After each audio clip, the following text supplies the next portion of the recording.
जय श्री कृष्णा। कैसे हो आप सभी। आज मंगलवार की कथा का वर्णन करते हैं। भक्ति स्टेटस में आपका स्वागत है। तो आज हनुमान जी की कथा का वर्णन करते हैं। ओम श्री हनुमते नमः। आप सभी का आपके भक्ति स्टेटस में बहुत बहुत स्वागत है। आज मंगलवार को सुनिए हनुमान जी की कथा। एक नगर में एक वृद्धा रहती थी। उसका एक ही पुत्र था। उस वृद्धा को हनुमान जी बहुत गहरी आस्था थी। वह हर मंगलवार को व्रत रखती थी और हनुमान जी की पूजा करती थी। एक बार हनुमान जी ने अपनी भक्ति ने उस वृद्धा महिला की श्रद्धा का परीक्षण करने का विचार किया था। हनुमान जी साधु का वेश धारण करके वृद्धा के घर चले गए और पुकारने लगे कि कोई हनुमान भगत जो हमारी इच्छा पूर्ण करें। तब आवाज उस वृद्धा के कान में पड़ी। पुकार सुनकर वृद्धा जल्दी से बाहर आई और साधु को प्रणाम करके बोली, आज्ञा महाराज जी। हनुमान वेशधारी साधु बोले, मैं भूखा हूँ, मुझे भोजन करना है, तुम थोड़ी सी जमीन लीप दो। वृद्धा दुविधा में पड़ गई। अंत हाथ जोड़कर बोली, महाराज लीपने और मिट्टी खोदने के अतिरिक्त आप कोई दूसरी आज्ञा दें तो मैं अवश्य पूर्ण करूंगी। साधु ने 3 बार प्रतिज्ञा कराने के बाद कहा, तू अपने बेटे को बुला, मैं उसकी पीठ पर आग जलाकर भोजन बनाऊंगा। यह सुनकर वृद्धा घबरा गई, परंतु वह प्रतिज्ञाबद्ध थी। उसने अपने पुत्र को बुलाकर साधु को सौंप दिया। साधु वेशधारी हनुमान जी ने वृद्धा के हाथों से ही उसके पुत्र को पेट के बल लेटाया और उसकी पीठ पर आग लगवा दी। आग जलाकर दुखी मन से वृद्धा अपने घर में चली गई। इधर भोजन बनाकर साधु ने वृद्धा को बुलाकर कहा कि उनका भोजन बन गया है, तुम अपने पुत्र को पुकारो ताकि वह भी आकर भोग लगा ले। इस पर वृद्धा बोली, उसका नाम लेकर मुझे और कष्ट ना दे। लेकिन जब साधु महाराज नहीं माने तो वृद्धा ने अपने पुत्र की आवाज लगाई। वह अपनी माँ के पास आ गया और अपने पुत्र को जीवित देखकर वृद्धा को बहुत ही आश्चर्य हुआ। वह साधु के चरणों में गिर पड़ी। तब हनुमान जी अपने वास्तविक रूप में प्रकट हो गए। वृद्धा को भक्ति का आशीर्वाद दिया। तो प्रेम से बोलो शंकर भगवान की जय, बजरंगबली की जय, हनुमान जी बाबा की जय। आइए सुनते हैं मंगलवार की पुरानी कथा। एक बार नैमिषारण्य तीर्थ में 80,000 मुनि एकत्रित होकर पुराणों के ज्ञाता श्री सूत जी से पूछने लगे, हे महामुनि, आपने अपने अनेक पुराणों की कथा सुनाई है। अब कृपया करके हमें एक ऐसा व्रत और कथा बताएं जिसे करने से संतान की प्राप्ति हो तथा मनुष्यों को रोग, शोक, अग्नि, सर्व दुख आदि का भय दूर हो जाए। क्योंकि कलयुग में सभी जीवों की आयु बहुत कम होती जा रही है। फिर इस पर उन्हें रोग, चिंता के कष्ट करने लगे तो श्री हरि चरणों में अपना ध्यान कैसे लगा सकेंगे। श्री सूत जी बोले, हे मुनियों, आपने लोक कल्याण के लिए बहुत ही उत्तम बात पूछी है। एक बार युधिष्ठिर ने भगवान श्री कृष्ण से लोक कल्याण के लिए यही प्रश्न किया था। भगवान श्री कृष्ण और युधिष्ठिर का स्वाद तुम्हारे सामने कहता हूँ, ध्यान पूर्वक सुनो। एक समय पांडवों की सभा में श्री कृष्ण जी बैठे हुए थे। तब युधिष्ठिर ने भगवान श्री कृष्ण से प्रश्न किया, हे प्रभु नंदन नंद गोविंद, आपने मेरे लिए अनेकों कथाएं सुनाई है। आज आप कृपया करके एक ऐसा व्रत या कथा सुनाएं जिसे करने से मनुष्य को रोग, चिंता का भय समाप्त हो और उसको पुत्र की प्राप्ति हो। हे प्रभु, बिना पुत्र जीवन व्यर्थ है। पुत्र के बिना मनुष्य नरकगामी होता है। पुत्र के बिना मनुष्य पितर ऋण से छुटकारा नहीं पा सकता और न ही उसका पुण्यक नामक नरक से उद्धार हो सकता है। अंतः पुत्रदायक व्रत बताएं। श्री कृष्ण भगवान बोले, हे राजन, मैं एक प्राचीन इतिहास सुनाता हूँ, आप उसे ध्यान पूर्वक सुनो। कुंडलपुर नामक एक नगर था। उसमें नंदा नामक एक ब्राह्मण रहता था। भगवान की कृपा से उसके पास सब कुछ था, फिर भी वही दुखी था। इसका कारण यह था कि ब्राह्मण की स्त्री सुनंदा के कोई संतान नहीं थी। सुनंदा पतिव्रता थी, भक्ति पूर्वक श्री हनुमान जी की आराधना करती थी। मंगलवार के दिन व्रत करके अंत में भोजन बनाकर हनुमान जी की आराधना करती थी। मंगलवार के दिन व्रत करके अंत में भोजन बनाकर हनुमान जी को भोग लगाने के बाद सवै भोजन करती थी। एक बार मंगलवार के दिन ब्राह्मणी गृह कार्य की अधिकता के कारण हनुमान जी को भोग नहीं लगा पाई, तो इसी पर उसे बहुत ही दुख हुआ। उसने कुछ ही नहीं खाया और अपने मन में प्रण किया कि अब तो अगले मंगलवार को ही हनुमान जी को भोग लगाकर अन्न और जल ग्रहण करूंगी। ब्राह्मणी सुनंदा प्रतिदिन भोजन बनाती, श्रद्धापूर्वक पति को खिलाती, परंतु सवै भोजन नहीं करती और मन ही मन श्री हनुमान जी की आराधना करती। कि इसी प्रकार 6 दिन गुजर गए और ब्राह्मणी सुनंदा अपने निश्चय के लिए अनुसार भूखी प्यासी निहार कर रही। अगले मंगलवार को ब्राह्मणी सुनंदा प्रातः काल ही बेहोश हो गई और गिर पड़ी। ब्राह्मणी सुनंदा की इस असीम भक्ति के प्रभाव से श्री हनुमान जी बहुत प्रसन्न हुए और प्रकट होकर बोले, सुनंदा, मैं तेरी भक्ति से बहुत ही प्रसन्न हूँ, तुम उठ और वर मांग।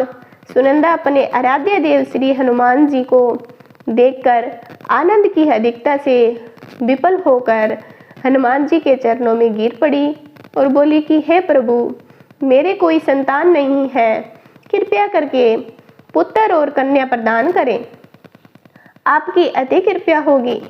श्री महावीर जी बोले, तेरी इच्छा पूर्ण होगी, तेरे एक कन्या पैदा होगी जो उसके अष्टांग प्रतिदिन सोना दिया करेंगे। इस प्रकार कहकर महावीर जी अंतर्ध्यान हो गए। ब्राह्मणी सुनंदा बहुत हर्षित हुई और समाचार अपने पति से कहा। ब्राह्मण देव कन्या का वरदान सुनकर बहुत दुखी हुआ, परंतु सोना मिलने की बात सुनी तो बहुत प्रसन्न हुए। उन्होंने विचार किया कि ऐसी कन्या के लिए साथ मेरी निर्धनता भी समाप्त हो जाएगी और श्री हनुमान जी की कृपा से वह ब्राह्मणी गर्भवती हुई और 10वें महीने में उसे बहुत ही सुंदर पुत्री प्राप्त हुई। यह बच्ची अपने पिता के घर में ठीक उसी तरह से बढ़ने लगी जिस प्रकार शुक्ल पक्ष का चंद्रमा बढ़ता है। 10वें दिन ब्राह्मण ने उस बालिका का नामकरण संस्कार करवाया और उसके कुल पुरोहित ने उसे बालिका का नाम रत्नावली रखा, क्योंकि यह कन्या सोना प्रदान करने वाली थी। इस कन्या ने पूर्व जन्म में बड़े ही विधान से मंगल देव का व्रत किया था। रत्नावली का अष्टांग बहुत सा सोना देता। उस सोने से नंदा ब्राह्मण बहुत ही धनवान हो गया। अब ब्राह्मणी सुनंदा भी बहुत अभिमान करने लगी थी। उस समय बीतता गया और रत्नावली 10 वर्ष की हो चुकी थी। एक दिन जब नंदा ब्राह्मण प्रसन्नचित्त था, तब सुनंदा अपने पति से कहा, मेरी पुत्री रत्नावली विवाह के योग्य हो चुकी है, इसलिए आप कोई सुंदर और योग्य वर देखकर विवाह कर दें। यह सुनकर ब्राह्मण बोला, अभी तो रत्नावली बहुत छोटी है। तब ब्राह्मणी बोली, शास्त्रों की आज्ञा है कि कन्या 8वें वर्ष में गौरी, 9 वर्ष में रोहिणी और 10वें वर्ष में कन्या, इसके पश्चात रजस्वला हो जाती है। गौरी के दान से पाताल लोक की प्राप्ति होती है, रोहिणी के दान से वैकुंठ लोक की प्राप्ति होती है, कन्या के दान से इंद्रलोक के सुखों की प्राप्ति होती है। अगर हे पतिदेव रजस्वला का दान किया जाता है तो घोर नरक की प्राप्ति होती है। इस पर ब्राह्मण बोला, अभी तो रत्नावली मात्र 10 ही वर्ष की है और मैंने तो 16 साल की कन्याओं के विवाह कराए हैं, अभी जल्दी ही क्या है। तब ब्राह्मणी सुनंदा बोली, आपको तो लोभ अधिक हो गया है। लगता है अगर 11वें वर्ष में शादी नहीं होता है तो उसमें मासिक धर्म के रक्त का पिता और बड़े भाई को पान करना पड़ता है। शास्त्रों में कहा गया है कि माता पिता और बड़ा भाई रजस्वला कन्या को देखते हैं तो वह अवश्य ही नरकगामी होते हैं। तब ब्राह्मण बोला, अच्छी बात है, कल मैं अवश्य ही योग्य वर की तलाश करता हूँ, अपना दूत भेजूंगा। दूसरे दिन ब्राह्मण ने अपने दूत को बुलाया और आज्ञा दी कि जैसे ही सुंदर मेरी कन्या है वैसा ही सुंदर वर उसके लिए तलाश करो। दूत अपने स्वामी की आज्ञा पाकर निकल पड़ा। पंप नगरी में उसने एक सुंदर लड़के को देखा। यह बालक एक ब्राह्मण परिवार का बहुत ही गुणवान पुत्र था। इसका नाम सोमेश्वर था। दूत ने इस सुंदर और गुणवान ब्राह्मण पुत्र के बारे में पूछा, अपने स्वामी को पूर्ण विवरण दिया। ब्राह्मण नंदा को भी सोमेश्वर अच्छा लगा और फिर एक शुभ मुहूर्त में विधि पूर्वक कन्यादान करके ब्राह्मण संतुष्ट हुए। परंतु ब्राह्मण के मन में तो लोभ समाया हुआ था। उसने कन्यादान तो कर दिया, पर वह बहुत ही खिन्न था कि उसने विचार किया कि रत्नावली तो अब चली गई और मुझसे जो सोना मिलता था वह अब मिलेगा नहीं। मेरे पास जो धन था कुछ तो इसके विवाह में खर्च हो गया, जो शेष बचा है वह भी कुछ दिनों के बाद समाप्त हो जाएगा। मैंने तो इसका विवाह करके बहुत बड़ी भूल कर दी। अब कोई ऐसा उपाय हो कि रत्नावली मेरे घर में ही बनी रहे, अपने ससुराल ना जाए। लोभ रूपी राक्षस ब्राह्मण के मस्तिष्क पर छाता जा रहा था। रात भर अपनी शैया पर बेचैनी से करवटें बदलते बदलते उसने एक बहुत सी क्रूर निर्णय लिया। उसने विचार किया कि जब रत्नावली को उसका पति सोमेश्वर अपने घर के लिए जाएगा तो वह मार्ग में छिपकर सोमेश्वर का वध कर देगा और अपनी लड़की को अपने घर ले आएगा, जिससे नियमित रूप से उसे सोना भी मिलता रहेगा और समाज का भी कोई मनुष्य उसे दोष भी नहीं दे सकता। जब अगले दिन सुबह हुई तो नंदा और सुनंदा ने अपनी जमाई तथा लड़की को बहुत सारा धन देकर विदा किया। सोमेश्वर अपनी पत्नी रत्नावली को लेकर ससुराल से अपने घर की तरफ चल दिया। ब्राह्मण नंदा महालोभ के वशीभूत होकर अपनी मति खो चुका था। पाप पुण्य का उसे विचार नहीं था।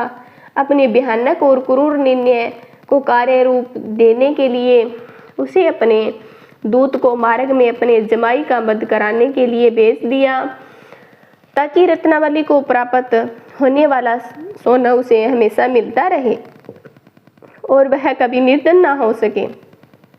ब्राह्मण के दूत ने अपने स्वामी की आज्ञा का पालन करते हुए उसके जमाई सोमेश्वर का मार्ग में वध कर दिया।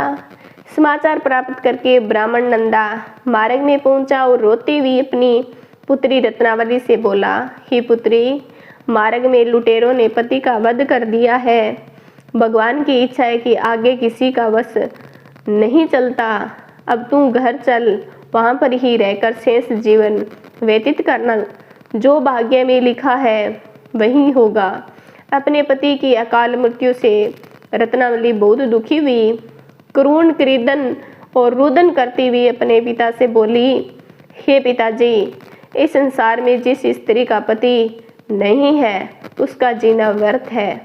मैं अपने पति के साथ ही अपने शरीर को जला दूंगी और सती होकर अपने इस जन्म को, माता पिता के नाम को तथा सास ससुर के यश को सार्थक करूंगी।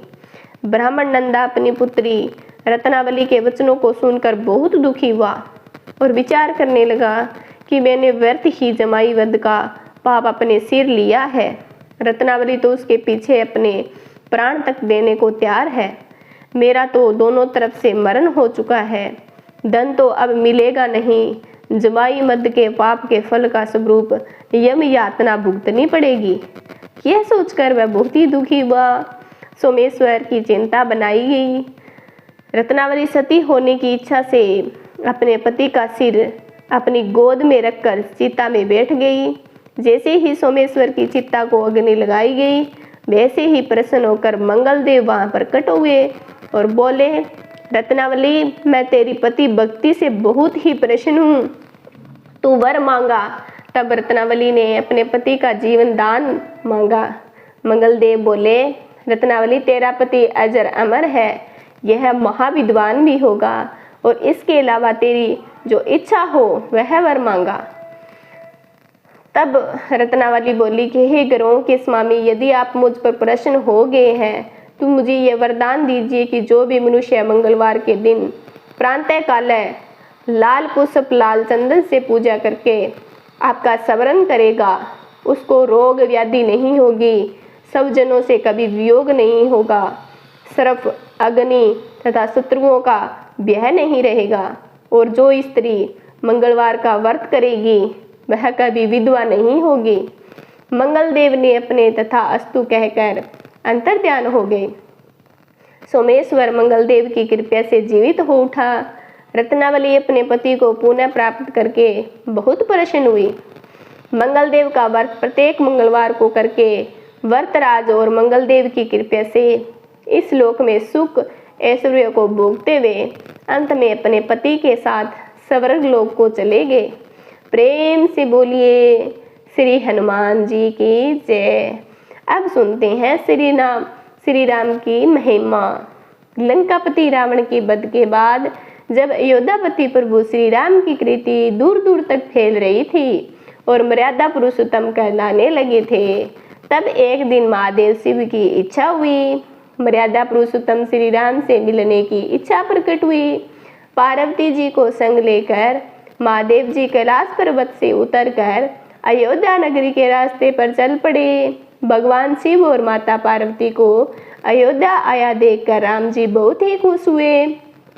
माता जानकी ने उनका उचित आदर सत्कार किया और सवे भोजन बनाने के लिए रसोई में चली गई।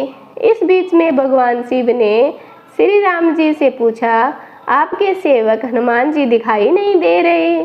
तब श्री राम बोले, वे बगीचे में हैं। शिव जी ने श्री राम जी से बगीचे में जाने की अनुमति मांगी और पार्वती जी का हाथ थामकर बगीचे में आ गए। बगीचे की खूबसूरती देखकर उनका मन मोहित हो गया। आम के एक घने वृक्ष के नीचे हनुमान जी दीन दुनिया से बेखबर गहरी नींद में सोए हुए थे और एक लिए में खराटों से राम नाम की दवनी उठ रही थी। चकित होकर शिव जी ने दवनी उठ रही पार्वती एक दूसरे को देखने लगे। माता पार्वती मुस्कुरा कर उठी और वृक्ष की डालियों की ओर इशारा किया। राम नाम सुनकर पेड़ की डालियां भी झूमने लगी और उनके बीच में भी राम नाम उच्चारित हो रहा था। शिव जी इस समय राम नाम की धुन में मस्त होकर खुद भी राम राम कहकर नाचने लगे थे। माता पार्वती जी ने भी अपने पति का अनुसरण किया और अपने कोमल पैर ठिकराने लगी। शिव जी और माता पार्वती जी के नृत्य से ऐसी झनकार उठी कि स्वर्ग लोक के देवता गण भी आकर्षित हो गए। बगीचे में आए और राम का नाम की धुन में सभी मस्त हो गए। माता जानकी भोजन तैयार करके प्रतीक्षा कर रही थी, परंतु संध्या गिरने से अतिथि नहीं पधारे। तब अपने देवर लक्ष्मण जी को बगीचे में भेजा। लक्ष्मण जी तो सभी को श्री राम का सेवक ही मानते थे, इसलिए बगीचे में आकर जब उन्होंने धरती पर स्वर्ग का नजारा देखा तो सभी भी राम नाम की धुन में झूम उठे। महल में माता जानकी ही परेशान हो रही थी कि अभी तक भोजन ग्रहण करने को कोई नहीं आया है। उन्होंने श्री राम जी से कहा, भोजन ठंडा हो रहा है, चलिए हम भी जाकर बगीचे में से सभी लोगों को लेकर आते हैं। तब जब राम जी बगीचे में गए तो वहाँ राम नाम की धूम मची हुई थी। हनुमान जी गहरी नींद में सोए हुए थे और उनके खराटों में राम नाम की दमनी आ रही थी और श्री राम विह्वल हो उठे थे। राम जी ने हनुमान जी को नींद से जगाया और प्रेम से उनकी तरफ निहारने लगे। हनुमान जी प्रभु राम को देखकर शीघ्रता से उठकर खड़े हो गए। नृत्य की सभा भंग हो गई। शिव जी खुद खुले कंठ से हनुमान जी को राम भक्ति के सराहना करने लगे। हनुमान जी सहकुचाए लेकिन मन ही मन खुश हो गए। श्री राम ने भोजन करने का आग्रह भगवान शिव से किया। सभी लोग महल में भोजन करने के लिए चल पड़े। माता जानकी जी भोजन परोसने लगी। हनुमान जी को श्री राम जी की पंक्ति में बैठने का आदेश दिया। हनुमान जी बैठे, परंतु आदत ऐसी थी कि राम जी के भोजन परोसने के उपरांत ही सभी लोग भोजन करते थे। आज श्री राम के आदेश से ही पहले भोजन करना पड़ रहा था। माता जानकी हनुमान जी को भोजन परोसती जा रही थी, परंतु हनुमान जी का पेट ही नहीं भर रहा था। सीता जी कुछ समय तक तो उन्हें भोजन परोसती रही, फिर समझ गई कि इस तरह से हनुमान जी का पेट नहीं भरेगा। उन्होंने तुलसी के एक पत्ते पर राम नाम लिखा और भोजन के साथ हनुमान जी को परोस दिया। तुलसी पत्र खाते ही हनुमान जी संतुष्टि मिली और वह भोजन खाकर उठकर खड़े हो गए। भगवान शिव शंकर ने प्रसन्न होकर हनुमान जी को आशीर्वाद दिया कि आपकी राम भक्ति युगों युगों तक याद की जाएगी। आप संकट मोचन हनुमान के नाम से जाने जाएंगे। आइए अब सुनते हैं राम नाम की महिमा की दूसरी कहानी। महादेव को एक बार बिना कारण के किसी को प्रणाम करते हुए पार्वती जी ने पूछा कि आप किसको प्रणाम कर रहे हो? तब शिव जी ने अपनी धर्मपत्नी पार्वती जी से कहा, हे देवी, जो व्यक्ति एक बार राम नाम कहता है उसे 3 बार प्रणाम करता हूँ। पार्वती जी ने एक बार शिव जी से पूछा, आप शमशान क्यों जाते हो और चिता की भस्म शरीर पर क्यों लगाते हो? उसी समय शिव जी पार्वती जी को शमशान ले गए और वहाँ एक शव अंतिम संस्कार के लिए लाया हुआ था। लोग राम नाम सत्य है कहते हुए सबको ला रहे थे। शिव जी ने कहा, देखो पार्वती, इस शमशान की ओर से जो लोग आते हैं वो राम नाम का स्मरण करते हुए आते हैं और इस शव के निमित्त से कई लोगों के मुख से मेरा अंतिम प्रिय दिव्य नाम राम नाम निकलता है। उसी को सुनने से शमशान में आता हूँ। इतने लोगों के मुख से राम नाम का जप करवाने में निमित्त बनने वाले सब का नाम शमशान में स्मरण करता हूँ, प्रणाम करता हूँ और अग्नि में जलने के बाद उसकी विषम को शरीर पर धारण करता हूँ।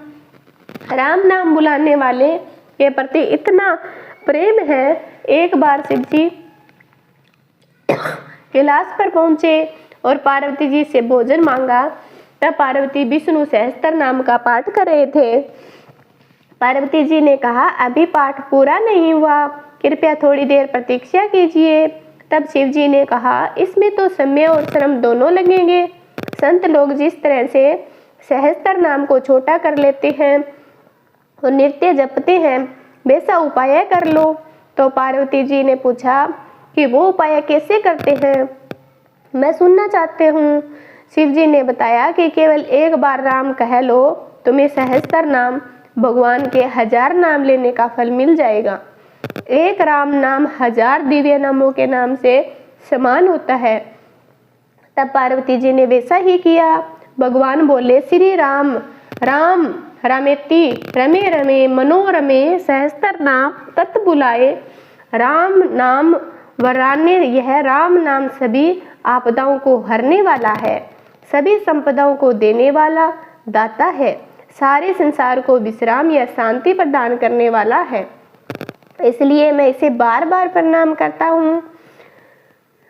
भवसागर के सभी समस्याओं और दुखों के बीजों को भूंज के रख देने वाला, समूल नष्ट कर देने वाला, सुख संपत्तियों को अर्जित करने वाला, यमदूतों को खदेड़ने वाला केवल राम नाम का जाप है। इसलिए प्रयास पूर्वक स्वयं भी श्री राम नाम जपते रहना चाहिए और दूसरों को भी राम नाम जपने के लिए प्रेरित करना चाहिए। ऐसे अपना और दूसरों का तुरंत कल्याण हो जाता है। यही सबसे सुलभ और अचूक उपाय है। इसलिए हमारे देश में प्रणाम राम नाम कहकर किया जाना चाहिए। आइए अब सुनते हैं बिल्व वृक्ष की महिमा। एक बार नारद जी ने भोलेनाथ जी से स्तुति करके पूछा कि प्रभु, आपको प्रसन्न करने के लिए सबसे उत्तम और सुलभ साधन क्या है? हे त्रिलोकी नाथ, आप तो निर्विकार और निष्काम हैं। आप सहज ही प्रसन्न हो जाते हो। फिर भी मेरे जानने की इच्छा है कि आपको क्या प्रिय है। तब शिव जी बोले, नारद जी, मुझे भक्त के भाव सबसे प्रिय है, फिर भी आपने पूछा है तो मैं बताता हूँ। मुझे जल के साथ साथ बिल्व पत्तर बहुत प्रिय है। जो अखंड बिल्व पत्तर मुझे श्रद्धा से अर्पित करते हैं, मैं उन्हें अपने लोक में स्थान देता हूँ। नारद जी भगवान शंकर और माता पार्वती की वंदना करके अपने लोक को चले गए। उनके जाने के पश्चात पार्वती जी ने शिव जी से पूछा कि हे प्रभु, मेरी यह जानने की बड़ी तीव्र इच्छा हो रही है कि आपको बेल पत्तर इतने प्रिय क्यों हैं। कृपया करके मेरी जिज्ञासा को शांत कीजिए। तब शिव जी बोले, हे शिव, बिल्व पत्तर मेरी जटा के समान है। उसका त्रिपत्तर यानी कि 3 पत्ते ऋग्वेद, यजुर्वेद और सामवेद है। सांका ये समस्त शास्त्रों का स्वरूप है। बिल्व वृक्ष को आप पृथ्वी का कल्प वृक्ष समझे, जो ब्रह्मा, विष्णु और शिव स्वरूप है। हे पार्वती, समय महालक्ष्मी जी ने शैल पर्वत पर बिल्व वृक्ष से जन्म लिया है। इस कारण बेल का वृक्ष मेरे लिए अति प्रिय है। महालक्ष्मी जी बिल्व का रूप धरा है। यह सुनकर पार्वती जी कौतूहल में पड़ गई और पार्वती जी को कौतूहल से उपजी जिज्ञासा को रोक न पाई। उन्होंने पूछा, देवी लक्ष्मी ने आखिर बिल्व वृक्ष का रूप क्यों लिया? आप यह कथा विस्तार पूर्वक कहें। तब भोलेनाथ देवी पार्वती को कथा सुनाना आरंभ करते हैं। हे देवी, सतयुग से ज्योति रूप में मेरे अंश का रामेश्वर लिंग था। ब्रह्मा आदि देवों ने उसका विधिवत पूजन अर्चन किया था। इसका परिणाम यह हुआ कि मेरे अनुग्रह से वाणी देवी सबकी प्रिय हो गई। हे भगवान, विष्णु की स्तत प्रिय हो गई। मेरे प्रभाव से भगवान केशव के मन में वाग देवी के लिए जितनी प्रीति उत्पन्न हुई, वह सभी को लक्ष्मी जी को नहीं भाई। लक्ष्मी देवी का श्री हरि के प्रति मन में कुछ दुराव पैदा हो गया। यह चिंतित और रुष्ट होकर चुपचाप परम उत्तम श्री शैल पर्वत पर चली गई। माउनों ने तप करने का निश्चय किया, उत्तम स्थान का चयन करने लगी। महालक्ष्मी ने उत्तम स्थान पर निश्चय करके मेरे लिंग विग्रह की उग्र तपस्या प्रारंभ की। उनकी तपस्या कठोरतम होती जा रही थी। हे परमेश्वरी, कुछ समय के बाद महालक्ष्मी जी ने मेरे लिंग का विग्रह करने से थोड़ा उदरम में भी एक वृक्ष का रूप धारण कर लिया। अपने पत्तों तथा पुष्प के द्वारा निरंतर मेरा पूजन करने लगी। इस तरह महालक्ष्मी जी ने लाखों वर्षों तक घोर आराधना की। अंततः उन्हें मेरा अनुग्रह प्राप्त हुआ। मैं वहां प्रकट हुआ और देवी से इस घोर तप की आकांक्षा पूछकर वर देने को तैयार हुआ। महालक्ष्मी जी ने मांगा कि श्री हरि के हृदय में मेरे भाव से वाग देवी के लिए जो स्नेह हुआ है वह समाप्त हो जाए। शिव जी बोले मैंने महालक्ष्मी जी को समझाया, श्री हरि के हृदय में अपनी अतिरिक्त किसी और के लिए कोई प्रेम नहीं है। वाग देवी के प्रति उनका प्रेम नहीं अपितु श्रद्धा है। यह सुनकर लक्ष्मी जी प्रसन्न हुई। पुनः श्री विष्णु के हृदय में स्थित होकर निरंतर उनके साथ विहार करने लगी। हे पार्वती, महालक्ष्मी के हृदय का एक बड़ा विकार इस प्रकार दूर हो गया। इस कारण हरि प्रिय उसी वृक्ष से सर्वदा अतिशय भक्ति से भयंकर यत्न पूर्वक मेरी पूजा करने लगी।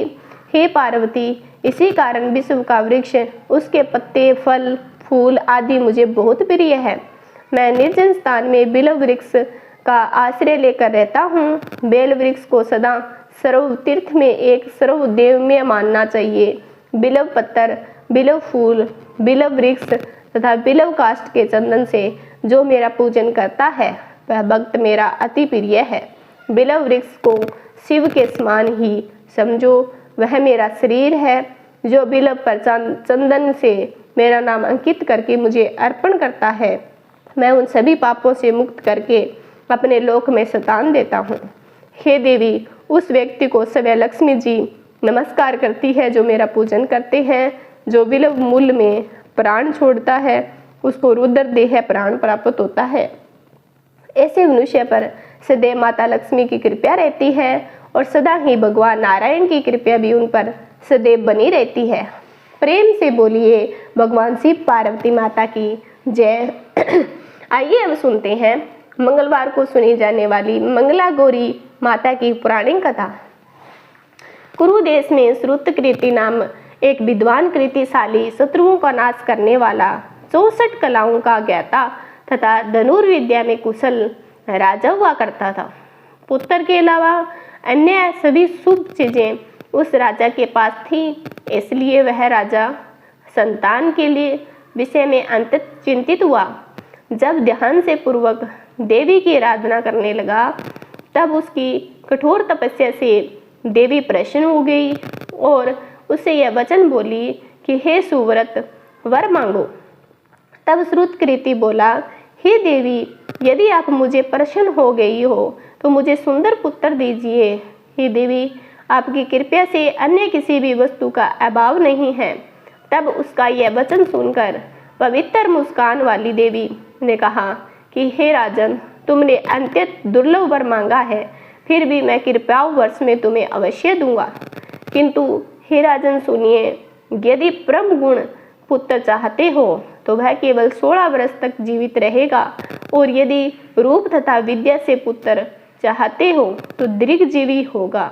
देवी का यह वचन सुनकर राजा चिंतित हो उठा और पुनः अपनी पत्नी से परामर्श करके उसने गुणवान तथा सभी शुभ लक्षणों से संपन्न 16 वर्ष की आयु वाला पुत्र मांगा। तब देवी ने भक्ति से संपन्न राजा से कहा, हे नृप नंदन, मेरे मंदिर के द्वार पर आम का वृक्ष है, उसका एक फल लाकर मेरी आज्ञा से अपनी पत्नी को उसे बख्शन हेतु प्रदान करो, जिससे वह शीघ्र ही गर्भ धारण करेगी। इसमें संदेह नहीं है कि प्रसन्न होकर राजा ने वैसा ही किया और उसकी पत्नी ने गर्भ धारण कर लिया। 10वें महीने में उसने एक देवतुल्य सुंदर पुत्र को जन्म दिया। तब हर्ष तथा शोक से युक्त राजा ने बालक का जात कर्म से आदि संस्कार किया और शिव का स्मरण करते हुए उसका नाम चिरयायु रखा। उसके बाद पुत्र के 16 वर्ष होने पर पत्नी सहित राजा चिंता में पड़ गए और वे विचार करने लगे कि यह पुत्र बड़े कष्ट से प्राप्त हुआ है और मैं इसकी दुखद मृत्यु से अपने सामने कैसे देख सकूंगा। ऐसा विचार करके राजा ने पुत्र और उसके मामा के साथ काशी भेज दिया गया और प्रस्थान के समय राजा की पत्नी अपने भाई से कहा कि आप मेरे पुत्र को काशी ले जाइए। अपने भगवान मृत्युंजय से पूर्व में पुत्र के लिए प्रार्थना की और कहा कि हे विश्वेश्वर, आप जगतपति की यात्रा के लिए उस पुत्र को अवश्य भेजूंगी। अंततः आप मेरे पुत्र को आज ही ले जाइए और सावधानी पूर्वक इसकी रक्षा कीजिएगा। अपनी बहन की यह बात सुनकर भांजे के साथ चल पड़ा। कई दिनों के तक चलते चलते वह आनंद नामक नगर में पहुंचा। वहाँ सभी प्रकार की समृद्धियों से संपन्न वीरसेन नाम वाला राजा रहता था। उस राजा की एक सौर लक्षण संपन्न युवावस्था प्राप्त मनोहर और रूप में लवणमय मंगला गौरी नामक कन्या थी। उत्तम सौंदर्याभिवृद्धि को प्राप्त कर वह कन्या किसी समय सखियों के साथ नगर के उपवन में क्रीड़ा करने के लिए गई हुई थी। उसी समय वह चिरयायु तथा उसका मामा वे दोनों ही वहां पहुंच गए और उन कन्याओं को देखने की लालसा से वहीं विश्राम करने लगे। इसी बीच विनोदपूर्वक क्रीड़ा करती हुई उन कन्याओं में से किसी एक कन्या ने कुपित होकर राजकुमारी को राणा यह कुवचन कह दिया। तब यह अशुभ वचन को सुनकर राजकुमारी ने कहा कि तुम अनुचित बातें क्यों बोल रही हो? मेरे कुल में तो इस प्रकार की कोई नहीं है। मंगला गौरी की कृपा से तथा उनके व्रत के प्रभाव से विवाह के समय में जिसके सर पर मेरे हाथ से अक्षत पड़ेंगे, हे सखी, वह यदि अल्प आयु वाला भी होगा तो चिरजीवी हो जाएगा। इसके बाद वे सभी कन्याएं अपने अपने घर चली गई और उसी दिन राजकुमारी का विवाह था। बालिका देश के दृढ़ नामक राजा के सुकेत नाम वाले पुत्र के साथ उसकी शादी निश्चित थी। वह सुकेत विद्याहीन, कुरूप तथा बहरा था। तब सुकेत के साथ आए हुए उन लोगों ने विचार किया कि इस समय कोई दूसरा श्रेष्ठ वर ले जाना चाहिए और शादी संपन्न हो जाने पर बाद में सुकेत पहुंच जाए तो उन लोगों को चिरयायु के मामा के पास जाकर याचना की कि आप इस बालक को हमें दे दीजिए, जिससे हमारा कार्य सिद्ध हो जाएगा। इस पृथ्वी पर परोपकार के समान दूसरा कोई धर्म नहीं है। तब उनकी बातें सुनकर चिरयायु का मामा जो मन ही मन बहुत प्रसन्न हुआ, क्योंकि उसने उपवन में पहले ही कन्या को मंगला गौरी की बातें सुन ली थी। फिर भी उसने एक बार कहा कि आप लोग इसे किसी के लिए मांग रहे हो? कार्य की सिद्धि हेतु वस्त्र अलंकार आदि मांगे जाते हैं, वर तो कहीं भी नहीं मांगा जाता। तथापि आप लोगों को समान रखने के लिए मैं इसे दे रहा हूँ। इसके बाद चिड़ियायु को वहां ले जाकर उन लोगों ने विवाह संपन्न करवाया। शपथपदी आदि के कहे जाने पर रात्रि में शिव पार्वती की प्रतिमा के समक्ष उस चिड़ियायु ने हर्ष युक्त होकर मंगला गौरी के साथ शयन किया और उसी दिन चिड़ियायु 16 वर्ष पूर्ण हो चुके थे और अर्धरात्रि में साक्षात्कार सर्प रूप में वहाँ आ गए और इसी बीच में सिंह बस राजकुमारी जाग गई। उसने उसे महासर्प को वहाँ देखा और वह भय से व्याकुल होकर कांपने लगी। तभी उस कन्या ने गृह धारण किया कि 16 उपचारों से सर्प की पूजा की और पीने के लिए उसे दूध दे दिया। उसने दीनता भरी वाणी में सर की प्रार्थना की, स्तुति की। मंगला गौरी प्रार्थना करने लगी कि मैं उत्तम व्रत को करूंगी जिससे मेरे पति जीवित रहे और यह जिस तरह से चिरकाल तक जीवित रहे आप वैसा कीजिए। इतने में सर्प वहां स्थित एक कमंडल में प्रवेश कर गया और उसे मंगला गौरी ने अपने कंचुकी से उसे कमंडल का मुंह बांध दिया। इसी के बीच में उसका पति अंगड़ाई लेकर जाग गया और अपनी पत्नी से बोला, हे प्रिया, मुझे भूख लगी है। तब वह अपनी माता के पास जाकर खीर लड्डू आदि ले आई और उसके द्वारा दिए हुए भोज्य पदार्थों को उसने प्रसन्न मन होकर खाया। भोजन के बाद हाथ धोते समय उसके हाथ से अंगूठी गिर गई और ताबुल खाकर वह पुण्य सो गया। इसके बाद मंगला गौरी कमंडल को फेंकने के लिए जाने लगी। विधि की कैसी गति है कि उसे कमंडल में से बाहर की ओर जगमग करती हुई हार को देखकर वह आश्चर्यचकित हो गई। घट में स्थित उस हार को उसने अपने कंठ में धारण कर लिया। इसके बाद कुछ रात शेष रहते ही चिड़ियायु का मामा आकर उसे ले गया। इसके बाद वर पक्ष के लोग सुकेत को वहां से ले गए। उसे देखकर मंगला गौरी ने कहा कि यह मेरा पति नहीं है। तब उन सभी के लिए कहा कि हे सुबेद, तुम ये क्या बोल रही हो? यह तुम्हारा ही पति है, तो उसे हम लोगों को बताओ। मंगला गौरी बोली कि जिसने रात में 9 रत्नों से बनी अंगूठी दी, उसकी अंगूठी में इसे डालकर परिचय की निशानी देख ले। मेरे पति ने रात्रि में मुझे जो हार दिया था उसके रत्नों को समुदाय कैसा है, उस बात को यह बताएं। यह तो कोई अन्य ही है। इसके अलावा रात में परस्पर भाषण तथा भोजन आदि जो कुछ किया और उसे बता दे, तब यह बात निश्चय कर मेरे पति है। इस प्रकार उसका वचन सुनकर सभी ठीक है कहने लगे। किंतु जब यह बात ना मिली तब उन्हें सुकेत ने उसका पति होने से निषेध कर दिया और वर पक्ष वाले को जिस तरह से आए थे उसी तरह चले गए। उसके बाद अपने वश को बढ़ाने वाली महान यश से संपन्न तथा परम मनस्वी मंगला गौरी के पिता ने अन्नपान आदि का शस्त्र चलाया और उन्होंने वर पक्ष का वृत्तांत कानों कान सुन लिया कि स्वरूप से कुरूप होने के कारण लोगों के द्वारा किसी अन्य को वर के रूप में आदर पूर्वक लाया गया था। तब उन्होंने अपनी कन्या को पर्दे के भीतर बिठा दिया और उसके बाद 1 वर्ष बीतने पर यात्रा करके चिड़ियायु अपने मामा के साथ यह देखने आया कि यह शादी के बाद वहाँ क्या हुआ। तब भीतर से उसे देखकर मंगला गौरी अत्यंत प्रसन्न हुई और माता पिता से बोली कि मेरे पति आ गए हैं। तब राजा ने अपने सब जनों को बुलाकर पूर्व में कहे गए सभी परिचायकों को निशानी देकर मंद मुस्कान वाली अपनी कन्या चिड़ियायु को सौंप दी। राजा ने शिष्ट जनों को साथ लेकर शादी का उत्सव कराया और इसके बाद राजा वीरसेन ने वस्त्र आभूषण आदि सेना घोड़े रथ और अन्य सभी बहुत सी सामग्रियां देकर उन्हें विदा किया। उसके बाद कुल को आनंदित करने वाला और चिड़ियायु पत्नी तथा मामा के साथ अपने गांव को लौट गया।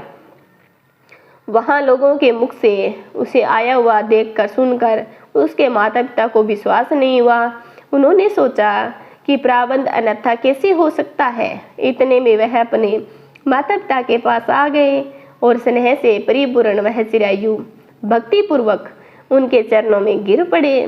तब पुत्र का मस्तक सूंघकर उन दोनों ने परम आनंद प्राप्त किया। पुत्र वधू मंगला गौरी ने भी सास ससुर को प्रणाम किया। तब सास ससुर उसे अपनी गोद में बिठाकर सारा वृतांत शीघ्रता से पूछने लगी। हे महामुनि, तब पुत्र वधू ने भी मंगला गौरी के उत्तम व्रत महावत्यम तथा जो भी घटित हुआ वह सब वृतांत बताया। जो कोई भी इसे श्रवण करता है, सुनता है, उसे अवश्य ही सभी मनोरथ पूर्ण हो जाते हैं। इसमें संदेह नहीं है कि प्रेम से बोलिए मंगला गौरी माता की जय। आपको यह मंगलवार की कथा सुननी चाहिए। अगर यह मंगलवार की कथा अच्छी लगी है तो कमेंट करना। अगर चैनल पर पहली बार आए हो तो चैनल को सब्सक्राइब करना। धन्यवाद।